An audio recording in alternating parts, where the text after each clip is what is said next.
thanks for joining us for the Changing the Industry podcast, where we try to effectuate change for the better, one conversation at a time. Part of that change is providing help for those that need it. This is why we've partnered with the Institute for Automotive Business Excellence. Whether it's help with sales, operations, or just getting your numbers in order, these folks are some of the very best in the industry. And for our listeners, they'll sit down with you and go over your strengths, your weaknesses, and the opportunities that are in front of you. They'll create a customized plan for how to move forward, absolutely free. That's right, free. And if your plan includes one-on-one coaching, they can also help you with that. There's no hard sales pitch, no obligation, just honest help from honest people. So if that's something that you think could benefit you, make sure you click on the link in the show notes. And now, on to the show.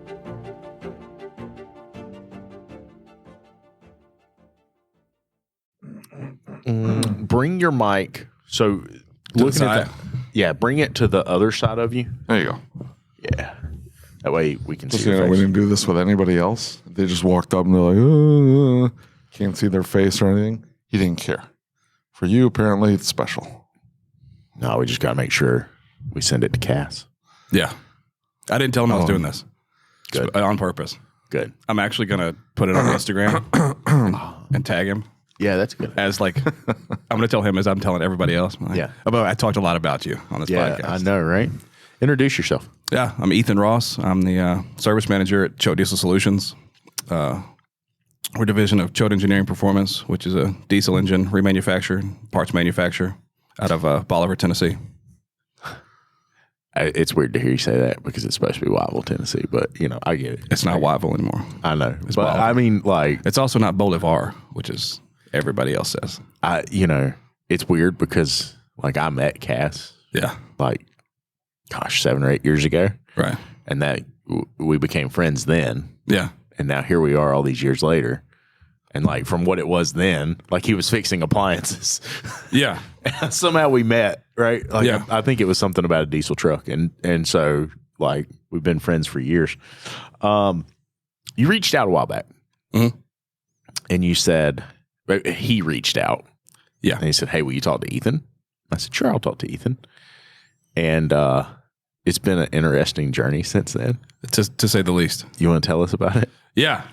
Yeah. So, I don't mean to interrupt you, but no, you go ahead. Start from where you started from a minute ago about what you were doing before you got into automotive. Oh, okay. How far back do you want? I mean, maybe when... Where were you born? Yeah, exactly. Jackson, Tennessee. It's about 45 minutes from Bolivar. Bolivar? Bolivar. Not what was It's not it? Bolivar. Bolivar? Yeah. I mean, I think it's probably named after Simon Bolivar, but Well, I don't the think anybody accent's in over Bolivar. the A in Bolivar. Yeah, I The don't accent's over the A, so you're supposed to put the accent at the end. Yeah. And how would you say it, David? Bolivar? I don't know. See, there you go. It's the same way. Bolivar's right. You gotta sound a little bit more like Lucas when you say it though. Bolivar. Bolivar. What was the other town you said that changed its name to something? Well, they were in Whiteville, Tennessee. In what? Whiteville. Wyville? Whiteville. Whiteville. Whiteville, Tennessee. No. Whiteville. It's Whiteville. Talking gibberish. Dogging mountain. Yeah. Talking We're mountain. from the mountains, bro. So somebody tried to mimic your accent yesterday. Yeah. I was like, that's just Texas. That's not. There's not just one Southern accent. There's a bunch of different ones. That's it. Yeah. I can only do Texas. I can only do a certain kind of Texan when I try to mimic his voice. He appreciates it. Yeah. I bet he does. Start calling you John Fern Jr. John, I can't do John Firm. John Firm's his own like entity. Yeah, I can't do his voice. John Yeah. Firm is awesome. He is. All right. So So you were born in Tennessee Yes. and then went to the Army. Well, I went to college first when I was 18. Okay. I failed out. I had a full ride, and I lost all my scholarships. And my parents were like, we'll pay for it. Don't worry. And I was like, I don't know what I want to do. Yeah. That's stupid. Let me join the Army. Then my mom started crying. I was like, let me join the Army, get some direction. I said, this was in 2009. So things were pretty hot still in the Middle East. Mm-hmm. And so she cried a lot. And then she said, okay, because she realized that was probably the best decision for my life. And I was a tank gunner. and was in Korea for a couple of years. Met my former wife there, and had a daughter, and moved back here in 12, and then 13 I got out completely, finished my contract, went back to Cookeville, Tennessee. Not Cookville, Cookeville. And Big difference. went back to college at Tennessee Tech, and was a history major this time. So went way better. So I've actually got a bachelor's in history. So I was a full-time police officer, a full-time student. That was a tough 4 years. It was exhausting. Had a son then too. And after that, graduated in 16, and in 17 I went to Virginia to Washington and Lee Law School. And why did you go that direction? because my advisor pushed me to it. I wanted a PhD in history. I just wanted to I wanted to wear a tweed and be a history professor. Yeah. And have a funny looking mustache like Kent Bullard. See, that makes sense. If you want to be like, I want to teach history, so I'm going to go major in history. Yeah, It's like, I wanted to be a professor. Mm-hmm. I thought, because I had such an incredible experience. I had such a supportive experience there that I was like, this is what I want to do. I want to be able to help these kids that are, because 20-year-olds aren't adults anymore. Yeah. They're kids. No. Yeah. But that's what I wanted to do. And my advisor was like, dude, I did that. Don't do it. Don't make that mistake. And I was like, okay, what should I do? He said, go to law school. He said, it's 3 years, not 6 to 10. Like, well, that does make sense fiscally. Yeah. Also looking at, 6 figures for what I wanted to do. So I wanted to do international contract negotiations. So that was pretty cool. And that's a lucrative field to be in. Definitely. I got divorced shortly after going to law school and had a bunch of personal issues. So after the second year, I moved back to West Tennessee. Kind of lived in my car for a few weeks and bounced around to some family members, got a job in a factory, weighing up raw materials for plastics, which is super, super carcinogenic. So I don't recommend that if you guys are thinking about that. Don't do that. Met my now wife. She got me a job in construction with her dad. So I was building bridges in West Tennessee, which was pretty fun. I was operating track hose and stuff like that. Yeah. And but I was working with her father-in-law, and it's not ever good to do that, really. Yeah. So I my Sunday school teacher, actually, his name's Adam. He's a great guy, one of the best people I know. Said, I know this guy. His name's Choate. He's down in Bolivar. He said he's always hiring somebody. He builds diesel engines. You want to try? And I was like, that sounds manly. Let's go do that. Right. Like, what? Yeah, absolutely. Let's go. He took me down there like the next day, and Cass said, the most challenging part of building any estimate is finding the right parts in stock and at the right price. Now, you could open a bunch of tabs, search each vendor's website, enter your customer's vehicle information, and compare pricing and availability. But if you're following the 300% rule, this can take up a lot of your time.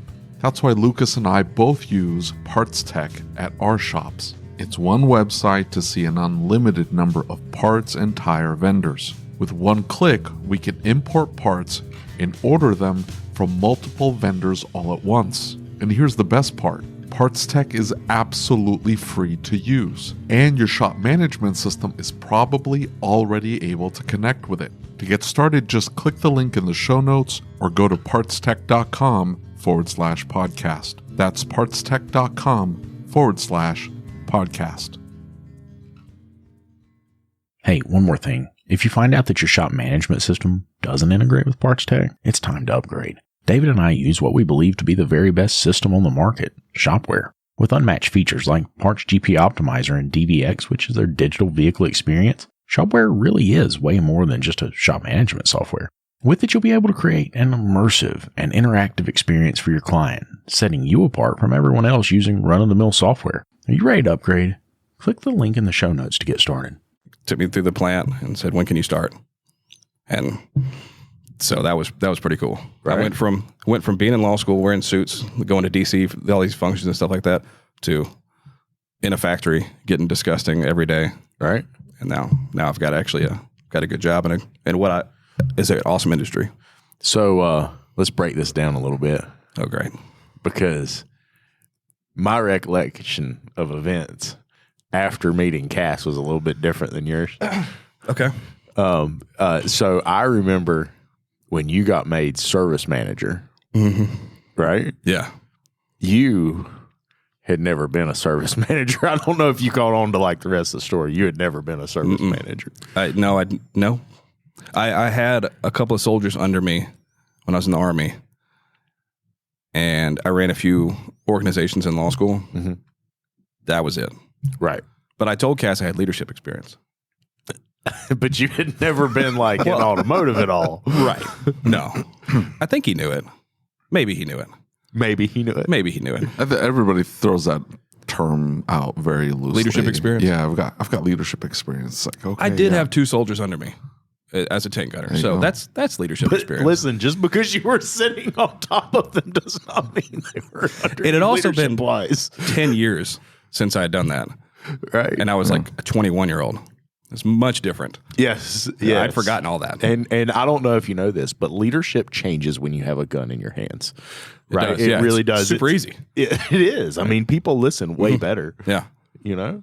Well, You ever experienced that? No. You've never threatened your employees with a gun? I have not ever threatened my employees with a gun. So what you said earlier before we started recording, that was Just a lie. That was not true. I don't try to fluff up my stories. You're looking at Lucas like he does. Oh, I definitely. Oh no, he fluffs every story up. Yeah, every. So huge. Huge. It's huge. So I remember the telephone call Yeah. with Cass, right? Mm-hmm. And boys, he was stressed out. Yeah. And for those that don't know Cass, like Cass is overachiever the best word? Like, dude, he is at it. I mean, his entire life, he's just like been at it because I mean, Yeah. he went from appliances to a diesel shop, and the diesel shop was this little tiny, like nothing shop. Yeah. And like overnight, Cass is like, I want to grow. I want to grow. I want to grow. Yeah. Then they had the first little one, and he's like, dude, I'm on this, right? Like, I'm going to make this happen. Yeah. And it was like, dude, overnight. And Yeah. he's been very successful, right? Yeah. He started under a tree Yeah. in his parents' driveway. Yeah. Fixing appliances. That's when he started trucks. Yeah. Started fixing trucks under a tree. And the Was reason he he started wildly successsucul fixing appliances? Yeah. Yeah. Yeah. He's been wildly successful at everything he's touched. Everything I don't he know if touches. he's just like super lucky or what. He's insatiable. Yeah. And unstoppable. Literally, like he doesn't stop. He just works. Yeah. 24/7. I mean, Sounds he literally exhausting. work 24/7. It was hard to get out of bed this morning. It is. Yeah. Yeah. I And I guarantee I'm a he's little at sleepy work. now. I guarantee he's at work. Oh, absolutely. Right. There's no doubt about it. Cass is at work. Yeah. Interestingly enough, I think it's a culture thing. I think it was the way he was raised in a lot of Yeah. ways. Yeah. It absolutely was. His parents never stopped either. Yeah. I mean, I think that's just, and there's a lot of people in like our little area of the country that are like that. And I mean, there's people like that everywhere. Yeah. But I mean, that's what you did there. You know Yeah. what I'm saying? Like that, I tell you about my parents, right? Up until my mom got sick, she worked 7 days a week, 14 hours a day. Mm-hmm.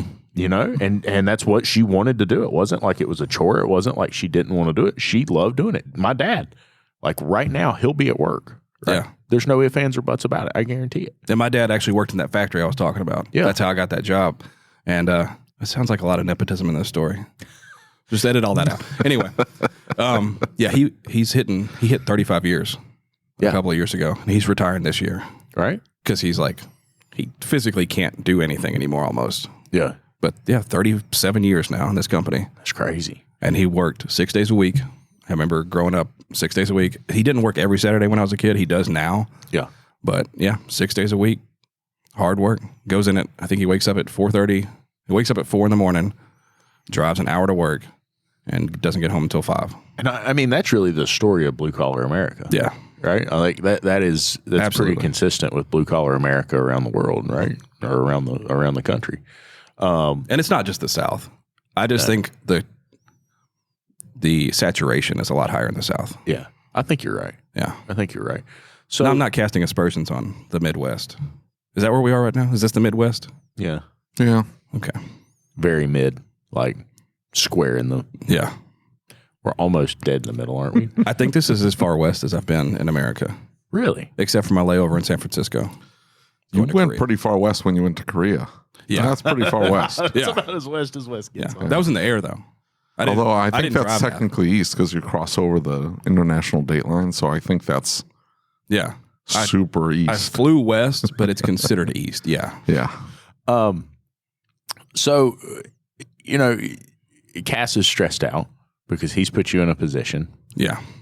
And really quickly, I think there was, and Cass, like what Cass does resonates with me because I'm bad to do the same thing, Yeah. right? Like I get enamored with the next thing. Here, you do this, right? Like you do this job now. Without making sure like that person has that under control. Yeah. Yeah. And I'm off doing my own thing. Yeah. And I just expect them to like, here, you got it now. Take care of it. Bye. Yeah. Right? Yeah. And so part of that kind of resonates with this story in the same respect, like you were super frustrated too. It wasn't just Extremely. Cass. Yeah. You were both pretty frustrated. Tell a little bit about what was happening. So I actually took over in, I believe, March of last year. So it's been right at a year now that I've been doing this job. And pretty quickly he realized that I wasn't going to be able to turn a profit because I didn't know what I was doing. I didn't know how to manage workflow. I didn't know how to price things. I was the last person who had quit didn't leave the SOPs Yeah. where I could find them, which is that's tough. It's tough to come into that with no, and they trained me as best they could, but they're busy too. Yeah. So I just kind of was like, all right, there's the phone, there's your computer, let's go. Right. So he called you pretty quickly after. Yeah. And you were in a tough software. You were in a really hard to use software. You had two softwares. Yeah. And I remember one of the first things that we discussed is A, you had no experience, but B, like you kind of had numbers you were being held accountable to, but then the engine shop was sending work that was not contributing in some ways to those numbers, right? Yeah, we had to really iron that out. So back then we were all one company. It was all Choate Engineering Performance, and I was the service manager of the head of the service department.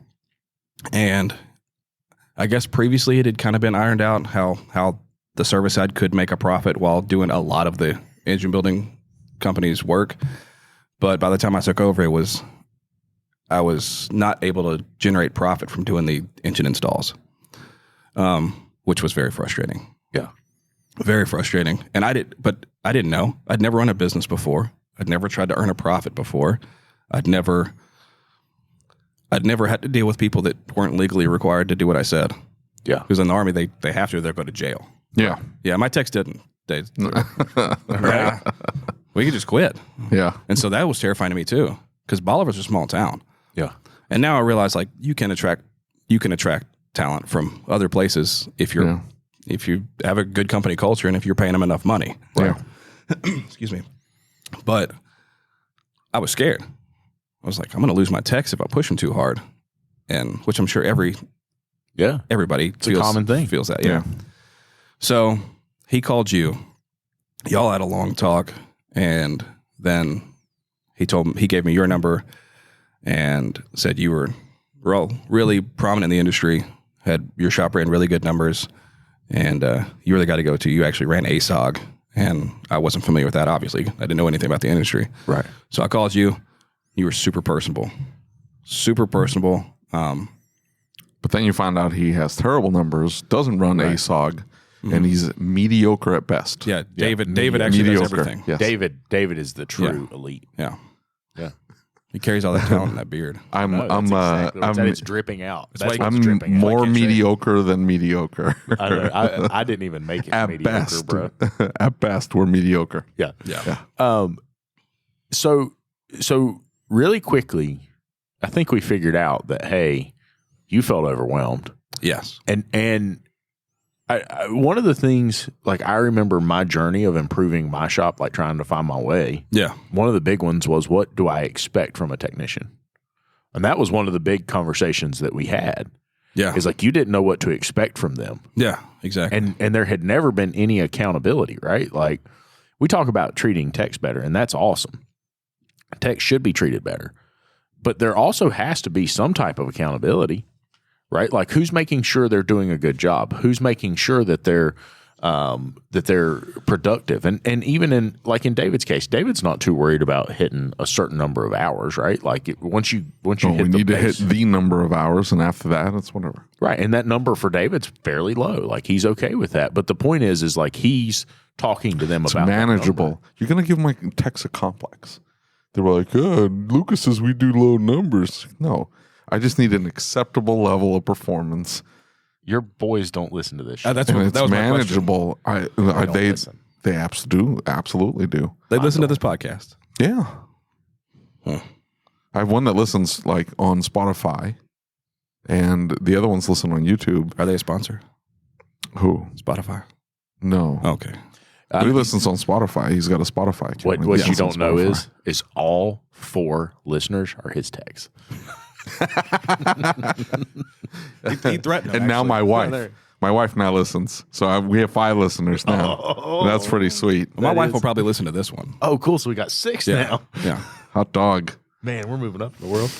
Yeah. I just started an Don't Instagram. joke and I've about got, those like, numbers. We have sponsors now. They're like, hey, you said on a podcast you only have 6 listeners. What are you guys feeding us, these numbers? It's like, well. Yeah, I just started Instagram and I've got like 56 followers Oh, for our shop. man. And I was like, okay, this is sad. I got to do something. Hey, turn them all into listeners. That's what's There you what's go. going to happen. That's what we So need to do. There's a guy that grows small business like Instagram accounts and TikTok accounts. And his whole thing is you just got to post something every day. Yeah. And everybody asks him, they're like, what do you mean every day? Every day? He's like, yeah, every day. Every day? He's like, consistency and the content will get better over time because you'll kind of get a feel of what people are asking. Right. But you got to post every day. If you post every day, and he posts his numbers, and these are like random businesses. Mhm. Bob Schmo Chiropractic, offices, and he'll grab their account and he'll go from 56 followers to 10,500 followers in 3 months. And crazy. they ask him, like, what do you do? Oh, we just post every day. right. So Lucas, I need you posting every day. So Carolyn, TikTok dances. Who has time to post something like that every day? Carolyn, Well, 60 seconds. my shop social media manager. 60 seconds, though, is all you got to do. The hard part is coming up with what to talk about. Yeah. But you get somebody like Justin Allen who seems to be able to find something to talk about in almost every situation. He's like, oh, I can do a live real quick. I think I could do that and he because the nature of our work is just interesting because we're not a general service shop. Right. Yeah. So everything is But even more then, even in a general service shop, I think in our minds, we have something that comes in and it's, it's making this weird clanking noise or, it has an exhaust rattle. And we look at it and we're like, oh, yeah, the heat shield's loose. And then out the door goes, but somebody who doesn't know anything about cars, they hear that rattle and they think, my car's falling apart. panicking. Yeah. I'm going to die. And all it is a piece of metal just shaking. I've not really worked. Shop Marketing Pros is working my social media pretty aggressively, but I'm not taking them videos like I should be and working that aspect, right? Because I've been busy. But like the loose wheel deal, right? We had a car come in the other day that he said, hey, I've got this noise and the wheels were loose. That's been a super popular video. You know what I mean? It took off just because, hey, something people think about from time to time, And it wasn't like a complex video. It was literally Ryan holding it. It was a DVI video that I sent her, right? And so Ryan's holding a camera and I'm reaching up and tightening the lug nuts by hand, right? Yeah. Saying, hey, this is what's wrong with your car. And that was more than enough for them to take it and make something out of it, That makes sense, though. We had an exhaust manifold, same way. Yeah. The guy's like, man, I'm not building any boost. No Right. boost at all. And Imagine that. Yeah. We got it in there. As soon as it got cooled off, which took, 4 hours, got up there and literally could turn the exhaust manifold bolts by hand. Right. Of course, then one of them snapped off. Yeah, I know. So I wasn't even there. So that was an upsell. Well, so from that point, we discussed getting you some help. Yes. Right. First and foremost, like immediately. Yeah, because I mean that's more than like what simple little advice can fix. Yeah. Right. Simple little advice is not going to solve that problem. Right. You can listen to a podcast, you can listen to whatever, But it can't solve an entire lack of experience or and no system. Yeah. Right. Like no system. Right. And it's not on Cass. Like it's not his fault there wasn't a system there. He had a bunch of stuff on his plate. I mean, he's a CEO with his hand in everything, every single part of the business, and he's still got it like that. But he didn't. Well, I don't know this guy, so I can say that it's absolutely his fault. He sort of screwed you by setting you up for failure. But it's not an isolated incident. We can say it that way. This is very common. Yeah, they see college degree, military experience, obviously world traveled, smart. Oh, they can manage this. It's not that hard. Never taking into account that I've already got X amount of years and I've already been through the fire on this. Yeah. I know what I'm doing. They should be able to figure it out. It'll be fine. Yeah. Go. We've all done it. Now you were right on everything except the college experience. I think he saw that as a detriment because he dropped out of school. Yeah. To start working. Yeah, but he's got it. He's a freak. And so that's a good term. it's not well, I mean, he's not wrong. No, he's not. Definitely not. So, somebody that can grow a business and then just shift fields all of a sudden and then grow another business, that person is made out that way. Like, it's instinctual for them. They know it's a gut feel thing for them. They know how to make the right calls over and over and over again. Yeah. And he could close down everything, go open restaurants, and he'll do the same thing. He'll be successful at that. And he shoots from the hip absolutely every time. That is absolutely the truth about it. And some people are wired that way. Well, and the most problem of us are not. The people that are wired that way, because we live life through our lens. We live life through our experiences. They just assume everybody else has had the same experience. Unless you really slow down and stop yourself, it's easy to assume that you had the same experience he did, or not necessarily experience when on paper experience, but you had the same ability he had, right? Well, this is easy. Yeah. Right? And it's not, but from his perspective, it's easy, so he thinks it should be easy for you too. He said that to me almost verbatim before. He says, I look around and I expect people to know exactly what I know. He said, I'm realizing that they don't. Yeah. Do you think? It's not even the knowledge too. It's the attitude. It's the approach to work. We had somebody in the Facebook group. I think it was Rosie, maybe was her name. And you see some of her responses, and it was the classic 5%er. It's like, dear, you're a 5%er. Yeah. You make up 5% of the population.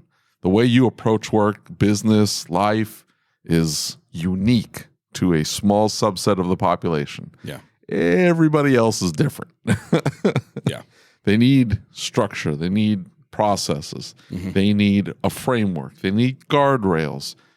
They need all that. And they need continuous feedback, praise, correction. They need all those things. Right. That's 95% of the population. You can motivate yourself, self-motivator. You see what needs to be done. You just take action and go. A really small subset of people. Yeah. And I would say Cass is even in like that 0.5%. Oh, yeah. He's a different level. I mean, he's even a different level. You get to a 5%er starts their own business. Yeah. Because they're like, I can't have somebody telling me what to do. Yeah. I can't have those guardrails. So you start your own business. Right. But then there is even on top of that, I call them empire builders. Yeah. Oh, like Sean O'Brien. That's Sean Cass. O'Brien's a guy who owns a shop. He had a shop in, I think, Parsons, Kansas, which is this like dirt town in the middle of nowhere, right? There's a Walmart there. That's what he is. He builds his business up, closes it. I think he closed it or moved it or did something. I don't know. He's got 4 shops now. That guy, the minute I met him, I'm like, he's going to own like 10 shops. You can just tell. Some people are just driven like that. Yeah. And nothing will get in his way. Absolutely nothing will get in his way. He'll just make it happen. Yeah. Or I'm looking at it going, man, that's a lot of work. I want to sleep in on Saturday. Yeah. Cass is exactly like that. And it's so much that he has to bring people in just to harness some of that energy. Yeah. It's literally what it feels like. Yeah. I won't say who says this, but some people say that like they just get nervous being around him Not that he makes them nervous. It's just he's got. Oh no, he's almost like vibrating within. Yeah. People have a certain gravitas. They give off a certain vibe, and it is very intimidating for Absolutely. a lot of people. Very intimidating for a lot of people. But and some people find it magnetic. Yeah, it was exciting for me. Yeah, I was like, this guy's he's a rocket ship. Grab on. Yeah. Let's go. Yeah, absolutely. And at first, it felt like. I think that where you're getting to is that rocket ship didn't feel like it was going up anymore. It felt like it was plunging straight into the earth. Right. Well, I mean, you were hanging onto a tail fin, wobbling in the air next to the flames. Like this. Yeah.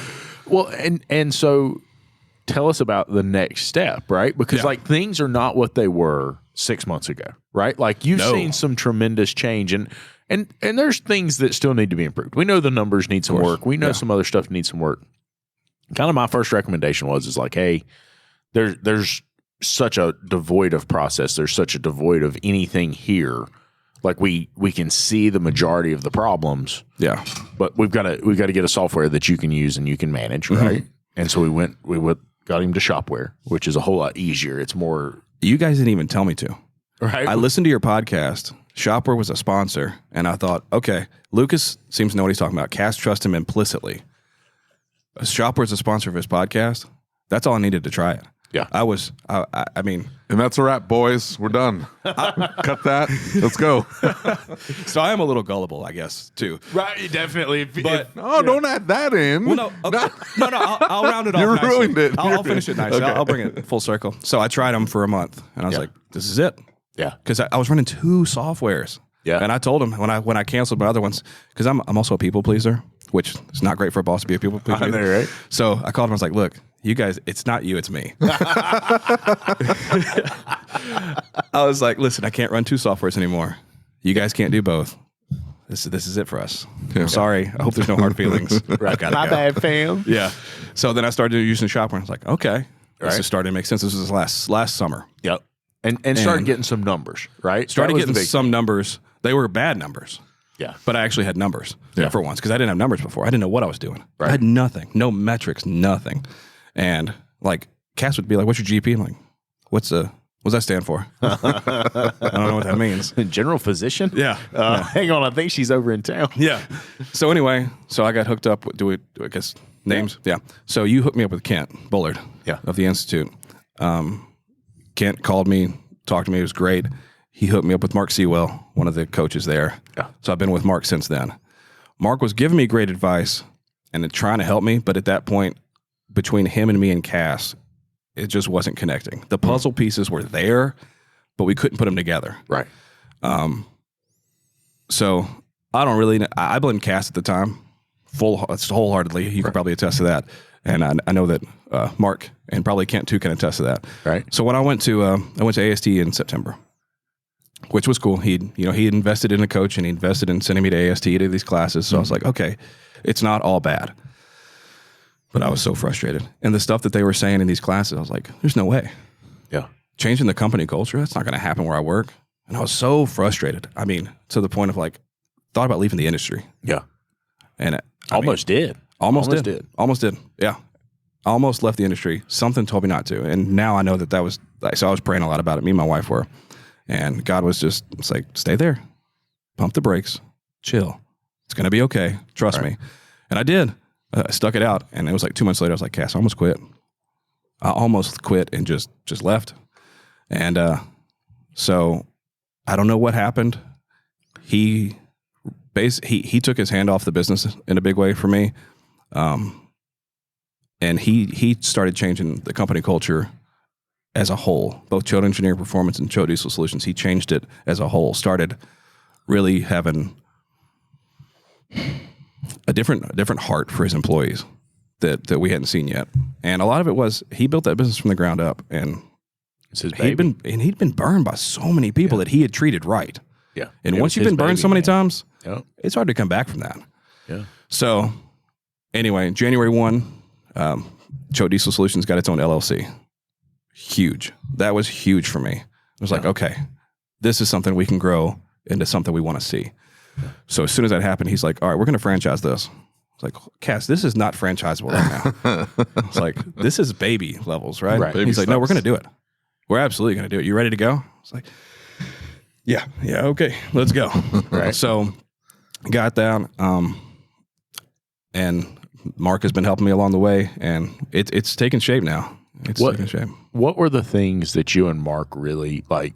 Did he come to you and say, "Hey, there's some things we got to start with"?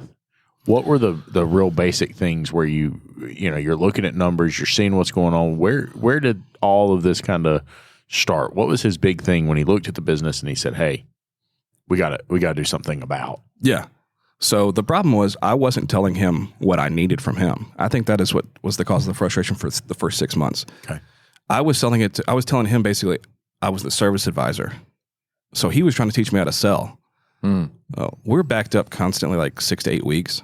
Yeah. So the selling wasn't really the bad point. And our upsells are pretty good still. It's just it's a great culture for our upsells. Like I think I told you yesterday, we had a oil change come in. Right. And got like a $9,000 upsell, changing the whole fuel system out. So it's easy. I'm not a great salesman. I'm really not. Right. But so for the first little bit, he was teaching me how to sell. And that actually did end up helping me later. But right then it was like, okay, great.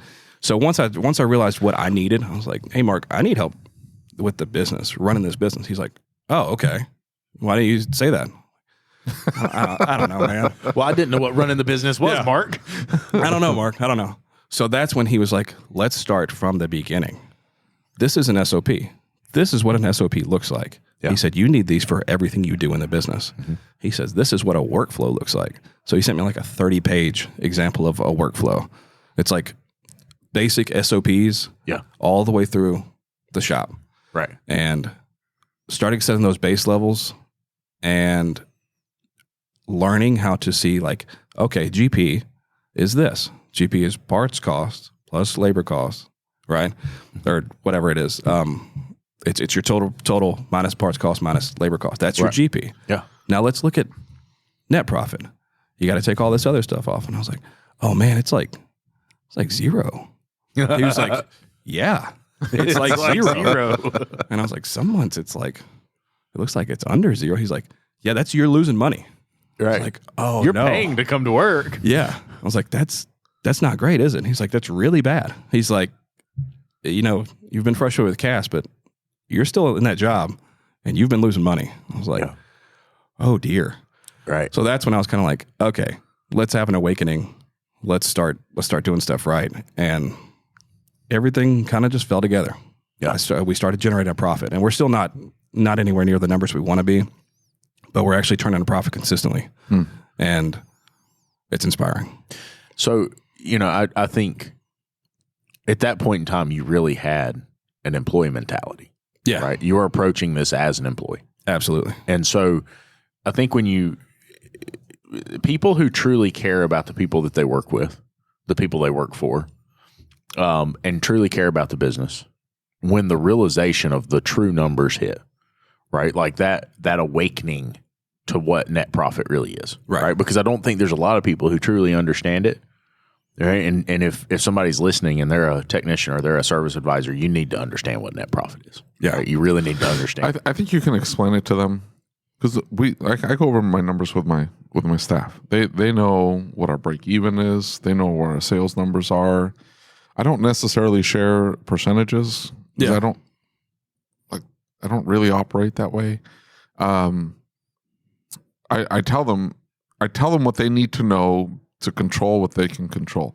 Because if I broke it down, and I did one time, I said, look, if we don't hit this number, this is the hierarchy of what doesn't get paid. Because if we lose money, something doesn't get paid. Yeah. The first thing that goes is this, and then the second thing that goes is this. And I start crossing off. It's like, well, if we don't hit this number, then I got to not pay this. Yeah. And then I don't pay this. And then I don't pay this. And said, now we're behind the 8 ball, because the next month we have to, all those same bills come in, but we now have to make up for what we didn't pay last month. Yeah. And so if we have a bad winter, we're paying for it in the summer, and then we get behind again in the next winter. Yeah. It's a vicious cycle. Yeah. It is a vicious cycle. It's ugly. Intellectually, I think they understand it. They see the numbers and they're like, okay, that makes sense. Right. But then they go back to the trenches and they're like, the disconnect happens again, because they're just, I just got to fix this wheel bearing. Yeah. It's like, okay, but remember how we just talked about this? So that $5,000 job has to go today, because that $5,000 doesn't collect today. It has to then collect tomorrow, but another $5,000 has to come in tomorrow too. Yeah. Exactly. And so you're responsible for this $5,000, and then we have another $1,000 job or whatever that leaves. But we have to have this $6,000 for the day. Yeah. And we have to have another $6,000 for tomorrow. It has to be consistent. And they lose that disconnect. So even if you sit down and you're like, oh, I can explain all these numbers to you, but they don't always put the practical behaviors that lead to bettering the numbers. Yeah. That's where the disconnect happens. So, okay, the numbers make sense. What action do I need to take tomorrow immediately to make sure that I can affect those numbers in a positive fashion? And I know I don't do a very good job of articulating it. And even if I do, I don't do a good job of selling it. Yeah. Because sometimes it is like, hey, if you hang out and watch YouTube videos for 30 minutes before you start the day, instead of starting the day at 7:50 when you get here, you start the day at 8:30 when everybody else gets here. Yeah. And then at the end of the day, we don't finish that car because you're an hour behind. Mm-hmm. Where'd that hour come from? That hour could have been made up this morning because you set the ball in motion to make sure the car got finished. And I go through that too. And here's the thing for me is that all too often, we hear this story, like technicians and service advisors say, well, look at all that money they made. Look at that. That's $5,000 they made. No, and you have to understand the net, right?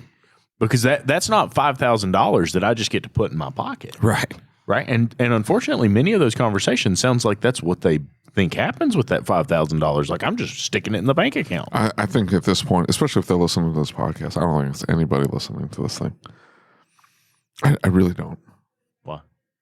I don't know. We've talked about it so many times. It's like, dude, we don't keep any of it. The government takes a chunk. Parts vendor takes the other chunk. Yeah. Then electricity, then the rent, and this, that, the other. You start like ticky-tacking all the way down. And then at the end of the day, you're like, well, I got $500. Yeah. You did 97,000 last month. It's like, yeah, but I got $500 out of it. So this is good. Yeah, it's definitely with all this stress. Right? I had stomach ulcers like 3 months ago. Really? Yeah. It's a thing. Maybe 4 months ago. Oh, yeah. Stomach ulcers no longer are a thing, apparently, statistically speaking. Now it manifests as back pain. I have that too. Stomach ulcers. What's that? I must have stomach ulcers. Because you don't have back pain? No, I do have back pain.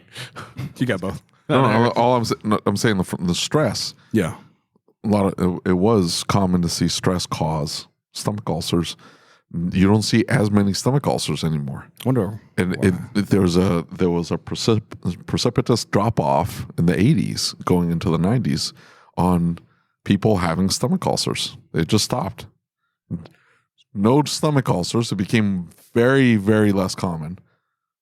And then all of a sudden, there was a spike in back pain and neck pain. I wonder if that's because people used to drink a lot when they were stressed.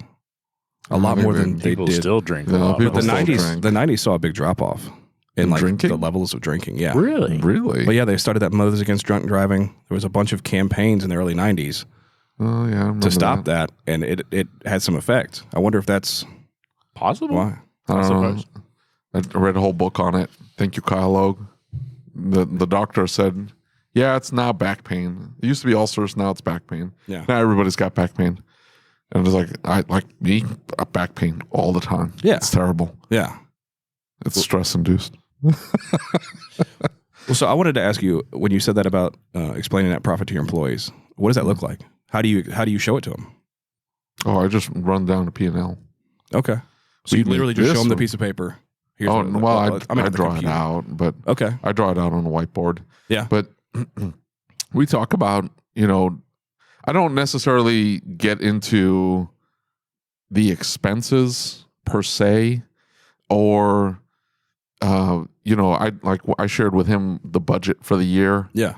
At the end of the year, we went through and we did goal setting and what do my numbers look like? Mm-hmm. What are my numbers going to look like for next year? What am I going to target? And I didn't get into those weeds with them. If they asked, I'd be happy to share it. But, sometimes like I start rattling off numbers and it becomes overwhelming. It muddies the water. Yeah, maybe. I get that. Well, how do you how often do you do it? I break it. Well, we do this weekly. So Okay. we break it down to a break-even number. For us to pay the bills, and this isn't me paying myself all that much, but for me to pay the bills, I got to hit this number. Yeah. And so, I'm really proud of one of my techs. I asked him, I'm like, what's our break-even? And he gave me the wrong number because he gave me last year's number. But he knew last year's number. He boom. He's like, this number. And I'm like, that's really good. It's actually $3,000 more this year than it was last year. But that's really good that he remembered because we talked about it all the time. It's like, we've got to hit this number. We've got to hit this number. Everything else doesn't matter. For you, your focus is this number. And one thing we did here very recently, it freaked my technicians out. They looked at me like I had two heads. I go, I'm going to sort of stop caring about build hours. And they're like, well, what do you mean? I said, I want to focus on revenue. I want to focus on the revenue you're generating as a technician. Because once we hit a certain threshold, we can really start providing some really good benefits. I can start upping the pay quite a bit. And the other thing too is I said I really want to start doing experiential things. Mm-hmm. Yeah. Let's go shoot some guns. Let's go karting. We'll just shut the shop down or do it on a Friday night or a Saturday afternoon or whatever. Let's just go do something together. But that's going to cost, right? Mm-hmm. And the other thing too is I said I want to cut our work year down to 50 weeks and just shut the shop down for 2 weeks. Yeah. And it might be around ASTE, like the whole week we're off. Yeah. And then between Christmas and New Year's, the whole week we're off. I said, but that then pushes our revenue numbers spread out over 50 weeks, not 52 weeks. So that means we have to work a little harder during the week. And I told them, I said, I really want to start focusing on revenue generation because that at the end of the day, I don't care that you build me out 45 hours and that guy billed me 38 and that guy billed me 32. Like those numbers don't translate necessarily. It's more important that you generated me $6,000 and you generated me $12,000. That number's more important. Yeah. In that, I haven't fleshed it out. I don't know what that's going to look like, but I'm hoping to maybe give them a little bit more control over parts. Hey, make sure the right parts are on here, because they offload so much of that. It's like, hey, this is broken, go sell it, and then they're done. Yeah.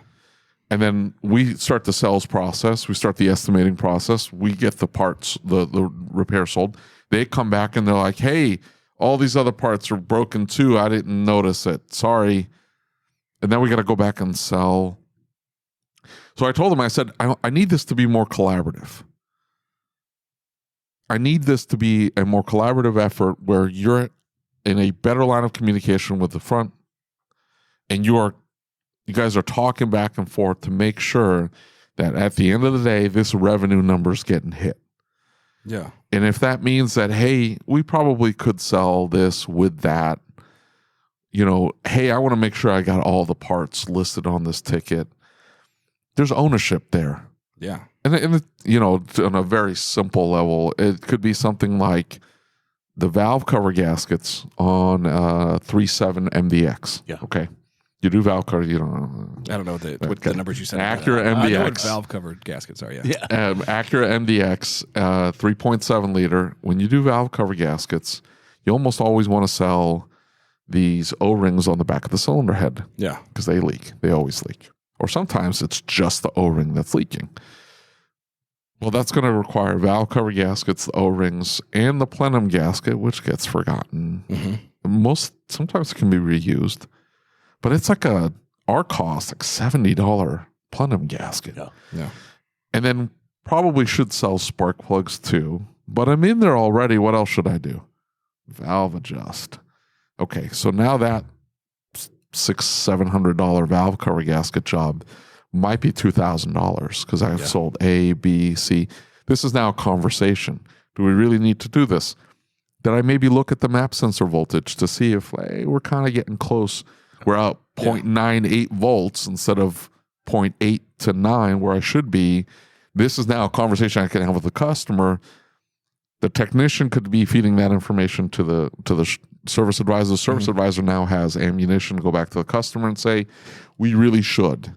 If you want to prevent us from having to go back in there in 6 months because you got a weird misfire on cylinder 1 and we should have adjusted the valves while we were in there. I'm trying to increase that. Yeah. I without like that. meddling or I don't know. Here's the thing though, is I think that, and you're right, like technicians need to have a part, especially when it comes to parts. Right? Technicians need to be providing that information. That has to be their responsibility. And that's a wake-up call for dealer guys, right? Like I've worked with some dealer guys and they're like, what do you mean I need to find my parts? Well, you don't have a parts guy, right? You don't, and some shops do, but you don't have somebody who knows that vehicle and sees what you're seeing that can say, hey, you need all this, right? But it's not just a parts list. That's why I was trying to make the point with the 3.7. It's not just the parts list. The parts list is one thing. It's preventative maintenance. Yeah. It's additional repairs that could be done while we're in there. It's like, I want them to take ownership of the entire ticket. I have one technician who used to get paid flat rate plus a percentage of parts sold. So guess what all his tickets had? Parts? A lot of parts on it. Yeah. And I don't want to pay that way because I don't want to encourage nonsense. Yeah. And those places like that encourage nonsense. Like all of a sudden, every single brake job needs hoses, calipers, slides, that's not necessary. It's like, does it though? Exactly. So look at there's a little surface rust on there. It's like, So I don't want to encourage that at all. But at the same time, I do want them to take that ownership of that ticket. And that's why the shift has to be towards revenue. Is how much of that money is that ticket generating? And some shops do it by just looking at the dollar amount being estimated per invoice. Like Stefan. Yeah. He owns a shop in Maryland. It's a BMW shop. I think he does Mercedes now too, doesn't he? Anyway, he is very specific with his tax that every car on average has to have this dollar amount because this dollar amount allows us to sell at this percentage, which then hits our average repair order, which then generates the revenue that the shop needs to be profitable. Yeah. That breaks down beautifully. That number there, if they're not hitting that number on average, because of the kind of car that he has in the area that he's in, that number is easily doable unless you are skipping steps on the inspection process. Yeah. And you are shortchanging the inspection process. And if you are, we need to have a conversation. I want to do that without doing what Stefan does. I want to, in the estimating process, I need them to take ownership of the vehicle and start looking at things a little bit differently. That enables them to then communicate properly to the service advisor then communicating that to the customer. And then instead of good weeks, we do $1,000 ARO, bad weeks, we don't. We more consistently hit that $1,000 ARO. Well, does that make sense? Not only that, but you're going to keep customers from coming back in 3 months and being like, why didn't you tell me? Yeah. And here's the thing is we try to prevent that as best we can. I think it's a lot easier when we talk about diesel to do that. Yeah. Because they're like, and you may not have found this yet, but a 6.0, a 6.4, a 6.7, they all have their nuances. And we know because we're working on that vehicle over and over and over again. We see, because when I first opened my shop, it was all about 24 valve and 12 valve Cummins. Yeah.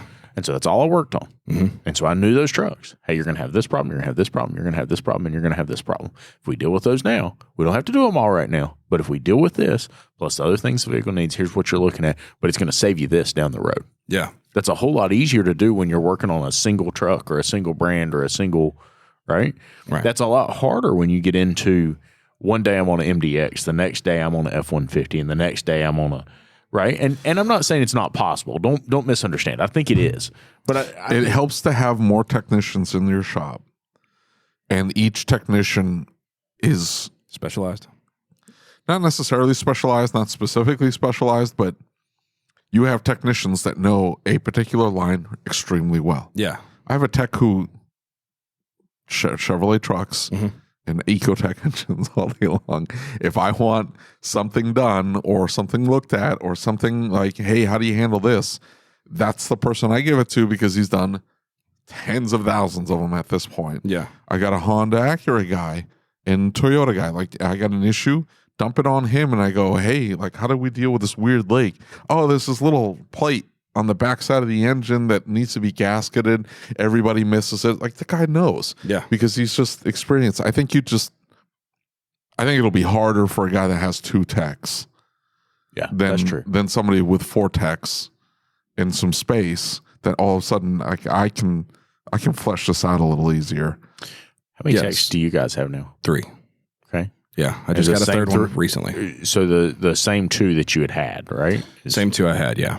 Yeah. So when we started talking, there were no build hours. So actually the 2 techs when we first started talking were different than the 2 techs that I had 3 months ago, and now I've got a third, but yeah. Okay. So we didn't have hardly any build hours. No, I didn't know what that meant. Okay. And you weren't tracking it. I wasn't tracking You didn't it. know about it. Yeah. Where are we at now? What's changed in that aspect? So I'm still trying to get a handle on the Shop-Ware analytics and tracking it because I just started Shop-Ware analytics last month. Okay. So I've just now started tracking it, but because I'm the service advisor and the customer service and parts guide, shop owner, I do everything. So it's hard to get nuance right now. Right. Also, the inexperience lends itself to everything takes longer for me than it should. Yeah. So I will get a better handle on it, but now I am starting to see like, okay, look, you only turn 28 hours this week. What's wrong? And the best thing is now I can take it to them and say, what's the issue? And they can tell me what the issue is. Whereas before I was like, it's going downhill. I don't know. Yeah. It's burning. Run. Well, I mean, the airplane's on fire. Yeah. And if all you can think about is, well, get out of the airplane, I mean, you're not thinking about the process to get the airplane back on the ground. Right. Yeah. And that's the same thing with business ownership. If you don't know, and I'm super appreciative of my first coach because he set me down and he gave me this KPI tracking worksheet. Yeah. And so every day I put the numbers in it. And over time, because I'm putting the numbers in it every day, I'm beginning to see when I do something, how my action, how that emotional discounting caused my parts GP to come down. So therefore, See, I don't do any of that because that takes time and effort. I don't like to do. I don't do it any now. of that. I don't do it now. I'm saying what I liked about it was, and I hated it. I effing hated it, but it taught me what affected those numbers. So now, if you don't understand the numbers and like which dial to turn, then that's a good exercise. Yeah. My first coaching company used to tell me, you come in and you take 15 minutes of executive time. Because as soon as like the shop opens up and then the fires start and then you're just running around putting out fires. Yep. So you have to come in early and you have to take your 15 minutes of executive time. And that's essentially what you do is they like put your numbers in, read your numbers, see where you're at, see what bills need to be paid, see what like pressing matter, check your emails, do that kind of stuff. And then when the shop opens and the fires start, then you don't have to worry about it. Yeah, you're more at ease. And you're not putting it out. No, you don't get any of these, but you're not neglecting key aspects of the business that need to be handled because you took your 15 minutes of executive time. That's what she called it, which is fantastic advice for somebody that's getting started. For me, though, I got to the point where I knew what dials to turn. I know what dials to turn, and I can look at my numbers. Well, like we don't get into the analytics on Shop-Ware. I don't. I have it. Yeah. I just don't use it. Okay. You just look at the build hours on the reports page or whatever. I go to the reports page. So he does the same thing. Now, he won't admit to it, maybe. Well, No, I do. well, like, I can see the snapshot of my week, and I can know, why were we successful this week? Because we hit this number and this many cars. Like, the numbers, at the end of the day, are really, really simple. Yeah. They're not overly complicated. Yeah. When you open up the analytics, and analytics is great when you want to go, I need to figure out what market I need to drive more, like what's the most profitable market I can go after. And then you break it down and you're like, oh, I see Chevrolets of this particular year's. Okay, then I can go to my marketing person and say, hey, can you find me these vehicle owners? What area do they live in? Then look at the geographic area, and you can then analyze and figure out, well, if I send these kind of postcards, or hey, I do really well with Hyundais, so I'm going to start slapping Hyundais in all my marketing pieces as a sort of a dog whistle to all the Hyundai owners. Go, hey, they work on Hyundais. I'm going to go there. But you don't need to do that on a daily basis. You're talking like, well, if I don't have time to do other stuff, I definitely don't have time to do that. right. But I think a lot of shop owners, they overwhelm themselves with the information that's available, and they're like, there's so many numbers and analytics, and it's like, yeah, there is, dude. I know. But Shop-Ware in particular, because the GP optimizer does a lot of the work for you. Yes, it does. You just turn it on and kind of let it go. You have to listen to it, though. You can't override it. You have to avoid overriding it. The number of people who are complaining, saying, we need a matrix. I was told we're going to have a matrix. That drives me nuts. And these are sophisticated shop owners, the ones that are saying that. And they're used to having a matrix. And then they go into Shop-Ware and they're like, there's no matrix. It's like, yeah, there's no matrix. Let it go. It'll be fine. Don't worry about it. They want the control. And I can understand that. But I was helping a shop owner. This was years ago. I was helping a shop owner. He was looking at his parts, and he's like, my parts numbers are off. Typically, when your part numbers are off, your matrix is wrong, there's discounting going on, or your parts are slipping through the cracks. That's it. Yeah. Usually that's all that's involved. You mean like you're buying parts and putting them on vehicles and it's not at the invoice? And it's not getting billed. Yeah. Okay. So how do you fix those three things? I told him, I said, well, is there discounting? You can look at your numbers and see if there's discounting. And he went through, he did a ticket audit. Yeah. He's like, no, there's no discounting, man. He's sticking to them. It's like, okay, let's look at your matrix. The matrix was like 5 levels. It's like, okay, you need like 30.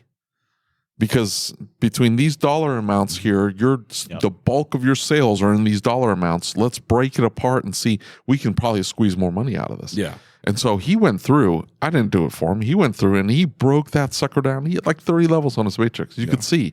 And he's like, yeah, I can make another like $10,000 a year if I just bump this one level up. Great, do that. But what he found out was a lot of stuff was slipping through the cracks. Yeah. Parts were getting ordered, never billed. They'd show up on the P&L, and he's thinking he's generating this kind of gross profit margin. He'd look at the P&L, and his numbers are off. Yeah. And he's like, oh, that's a crap. So it's then free parts. Yeah. You can't do free parts. The folder system is how he's now, I don't know if he's still doing that, but the folder system was the easiest way for him to fix that. Right. All the invoices go into one folder for that particular RO. Then you open it up at the end before you finish the billing, and make sure every single part has made it onto that ticket. But that's it. It's simple. It's like simple actions. Yeah. That 30-step matrix is the GP optimizer now, without having to build a 30 level matrix. You don't have to do that. It'll tweak it out. The other thing too is what a lot of shops don't realize. When I was in the parts store made a ton of money on brake pads. Easily the number one selling part in at any parts store is brake pads. Yeah. And there was a middle of the road brake line that was 80% of the sales. You had a cheap line, you had the middle of the road, and then you had a premium line. And then we started introducing ultra premium lines and like specialty lines for heavy duty trucks and that kind of thing. Yeah. 80% of the sales were that one brake line. Yeah. Okay. So what they would do on the weekends, Thursday, Friday, Saturday, Sunday, the price went up $1. And that would just get sent in from the mothership, just bloop, and you'd see the pricing adjustment pop up on Thursday night. Friday you would open, they would all be $1 more. $1. Nobody notices. No. On Monday morning, the price would come back down another $1. Bloop. And then Monday through Thursday, you'd run with $1 less price. Yeah. Nobody would notice. But that adjustment padded their bottom line.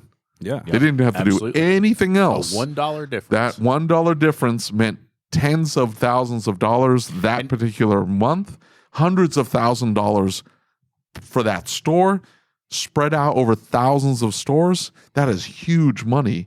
Going in and just adjusting that $1. that $1. And here's the thing, is that the consumer never noticed. The consumer never notices. Right. Because The dollar doesn't consumer- mean much to one individual Well, I person. mean, but that's just it. It's like we worry about, most of these tickets, right? If our GP's low, most of these tickets, we're talking about $15 to $18 on some of this, yeah. right? Do you think the consumer is going to notice $15 to $18? Right? I will say diesel's a little different. Diesel's expensive. It's not. No. It's expensive. No, it's not. I have been through this with diesel shop after diesel shop. I started as a diesel shop, and everybody says, "Oh, but I'm diesel. I can't make my part margins if I'm diesel. They're too expensive." You can. Okay, well, absolutely I have started. Okay, I have actually. Now that I think about it, I have just been holding myself to the what's it called, the optimizer, and people still. They don't care. You just get there. Hey, Also, what's it going to cost to fix my truck? $9,000. Oh, okay, thanks. And my And that's shop that's the end of the conversation. Like if it doesn't go well. That bolt there shouldn't be $11. It should be $8. And why you guys start marking it up another $3? Like nobody gets into the weeds like that. Yeah, but when I'm looking at it, I'm like, oh no, that shouldn't be that much. Well, But My point in the doesn't pass optimizer is that as it's adjusting your pricing through to try to hit that target GP, yeah, it's doing what every other retailer does on a daily basis. Every other retailer, Walmart does it. Everybody does it. and it's automated. They're automatic. Every single day, there's a lady or a guy that walks through the aisles at Walmart and changes the prices. Every single day, they're marking some things up and some things down because they've got computer systems that are tweaking those prices daily And- to hit certain metrics. And if you knew how many shop owners have complained saying, "Oh, I don't like the optimizer because it could adjust it and it could charge one person one price and another person another price." Yeah. no crap. No crap. You start the day off early and that milk is $5.12. By the end of that day, that milk might be $5.89. You just got there at the wrong time. They had already changed the price on there. What are you going to do? They need to hit that extra 70 cents or whatever to hit their numbers. And they're then knowledge adjusting extrapolates. constantly. It makes sense, right? When you say it like this, it extrapolates perfectly. Yeah, I understand that. Okay. Well, like shipping rates, right? So our shipping quotes are good for like 48 hours. Yeah. That's it. Past that, you don't know because you don't know what the fuel's going to do. You don't know anything. Exactly. And so, yeah, that makes sense. And it wasn't, it's crazy the mindset.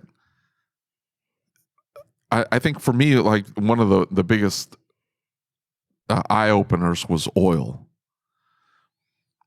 When I opened my shop up, I think it was charging $2.49 a quart, and I don't know where I came up with that number. $2.49 for a quart of oil. Yeah, this was 11 years ago.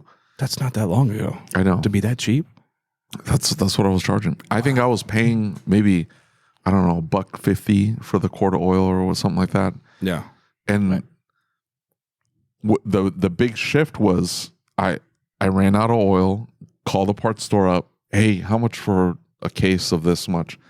And you're like, well, hold on now. You're charging $5 a quart for this like conventional garbage oil? And they're like, yeah. What's the retail on that? Oh, it's $5.49 a quart. And people are paying it? Yeah. hell am I charging $249 for? Like, holy crap. And so I just started jacking my prices up. Yeah. I think we get into our own heads Oh, yeah. and we get stuck Every day. And the Eric Merchant who was here, right? Yeah. Big diesel shop. I still haven't met him. Right. I I need mean, to go meet him. like, He's a cool guy. Yeah. yeah, it really is, and like super well known. Yeah. super well known, especially in the Duramax world. Yeah.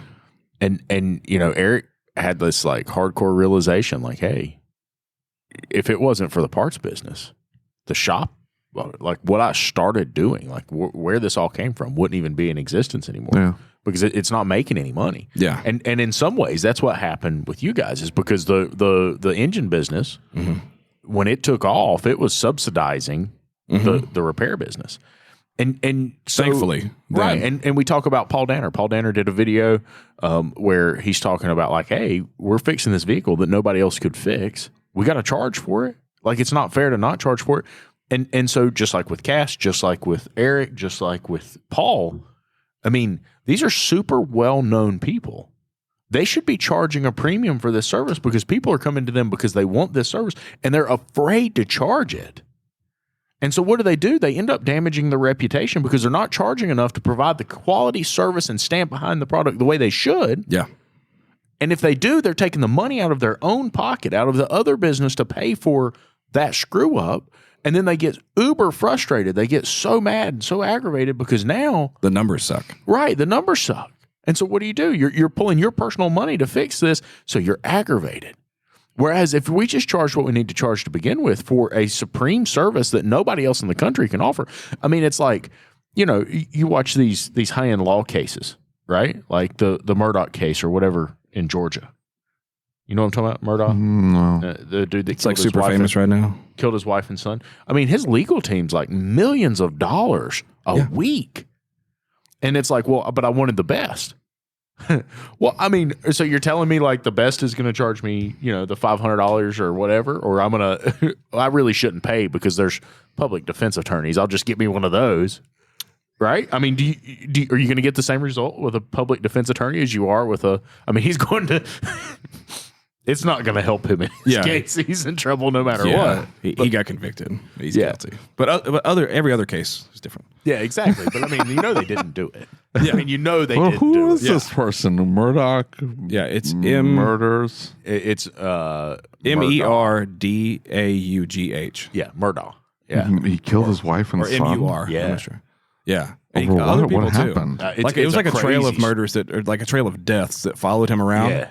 And he's like super famous. He's like a world-known defense attorney or something like that. like his family basically runs this town for the last like 4 generations. Yeah. No, they This were is they were the interesting. prosecutors. Oh, that's right. They were That's the right. prosecutors, yeah. He wasn't a defense attorney. He was a Yeah. prosecutor. My wife's been following this, so I've been getting the updates. You know what I'm saying, though? Like, seriously, think about that. Like, he goes and pays millions and millions of dollars for this, like, elite team, this elite defense attorney to get him out of this trouble. And knowing that it's probably not going to work anyway. I mean, at this point, he's delusional anyway. Like, you can watch how he acts. But I guess my point is like, if I own a shop and I am the elite shop, nobody else can do the job that I can do. Why in the hell am I worried about charging less than everybody else? Yeah. It does not make sense. Yeah. I will say I've seen some examples of that lately here too. So I've got a guy that's sending me a 97 E350. Mm-hmm. He works. I'm sorry. It's okay. Just wait till you see the invoice. He won't. So he owns a company that does like overlanding stuff, and they do special builds, and they do like remote power sources and stuff like that. And he called me and he's like, "Hey, I want a 500 horsepower 7.3." Okay, then. All right. Is that hard to do? Yeah. Really? Reliably. Yeah. Reliably. Reliably is tough. So anything else? What's up with these trucks doing 1,000 horsepower or whatever? Well, It's that's an 7.3 old was Huey back in the engine, 90s. right? Yeah. Yeah. Yeah. It's all oil pressure driven. Oh, okay. Whereas a 6.0 can get to it easier than a 7.3, but a 7.3 is it's tough to get that squeeze that horsepower. And especially on a old tired block, right? You'll blow a rod out the saddle Yeah. pretty quick. I mean, We're building it pretty good. It's fully sleeved. Yeah. It's got girdle on the bottom. I mean, it's great. So he's like, you need you to build me this quote. So I contacted somebody that helps me out with a bunch of builds, Matt Meyer, and he's like, okay, here's what you need: all new fuel system, new air, it's like bigger turbo, all this stuff, right? I'm like, okay, I built it up, and he's getting the Casquatch engine, which is good up to like 600 horsepower for a 7.3, probably more, but it's the highest reliability build. It's the beefiest build we'd have for all our platforms. And I sent it to him. We've been talking back and forth, and it was like it was a big bill. I mean, it's like $70,000 right now. And he was like, "This is like twice as much as anybody else has quoted me." I was like, "Yeah, I know it is." I said, "Do people come to you because they want the cheapest price? Is that why they visit your company? Are you going to give them the budget, or are you going to give them the best?" He was like, "Oh, okay, let's do it." He said, "Let's talk." So So it's gonna be like $85,000 by the time he. Holy moly! Right on an E350 on any Ford, but it's his show van. Oh, hey, you watch it, buddy. Those overland vans, right? They were a lot of them were built by Quigley. Yeah, and so they are, dude. They are expensive. Yeah, I mean they were expensive from Quigley. What's an overland van? I don't know. No, dude. They're like they'll lift them and put whole like suspension systems and all. A lifted van. We're putting Isn't all a rollover hazard. So yeah. They're pretty heavy. He goes, yeah. Take her easy. You know? No, we're doing a full suspension setup. We're doing an Allison conversion, brand new rear end. It's 4-wheel drive conversion. It's a bunch of stuff. So, but he's taking it to SEMA, right? Oh well, yeah. Okay. So he's gonna live in it as he drives it across to these different shows. No pressure for me, right? Like I hope this works. This is my house now. Yeah. Oh, okay. So they quickly builds GMs, Transits, Nissans, and Ford E-Series. Okay. Right, and they like that I've seen before, like the Sprinters that are like lifted up and they look like they're motorhomes, kind of, sort of. Yeah. But a '97 E350 like that. Oh, okay. Well, yeah, I see. It's going to be awesome. It really those is. are cool. You should have it at SEMA this year. That's cool. So we've not said enough things to make Cass mad at us. No, I was afraid. I was pretty worried we would. Right. I was going to. We try to reel it back. You were going like down a dark path. Poor Cass. I don't know who he is. Cass is awesome. He was supposed to be here. About everybody. He was supposed to be here, but he's too busy.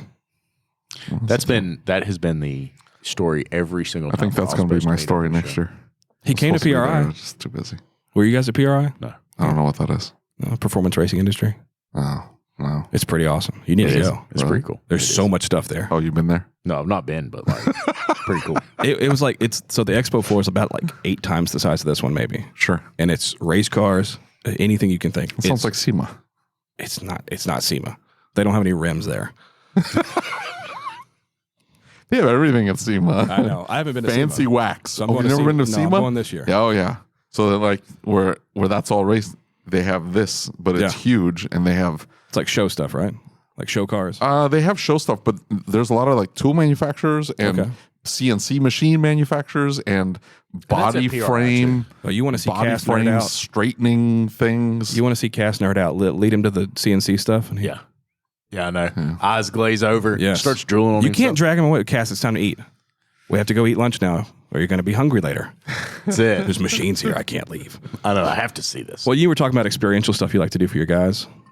Cass started a program this year of how we're going to, it's a reward system for employees to get to go to SEMA and PRI, and we're going to Ultimate Got to go to Apex, though. Got to go to Apex. What's Apex? Apex next to SEMA. It's it's the thing right before it, right? Yeah. Me and Mark were talking about that, yeah. Because I think he's speaking at Apex. Dude, nice. I'm going to tell you what. Apex is... I submitted my class. Did You'd be proud of me. Did they I doubt I'll get it, but... Oh, I don't know. Oh. They won't... I think the 6th is the cutoff, and then they'll... A couple weeks later, they'll announce who's going to be doing it. The training classes are amazing, but the show floor at Apex, and the networking is like nothing you've ever seen. Yeah, like you will not see something like that anywhere else.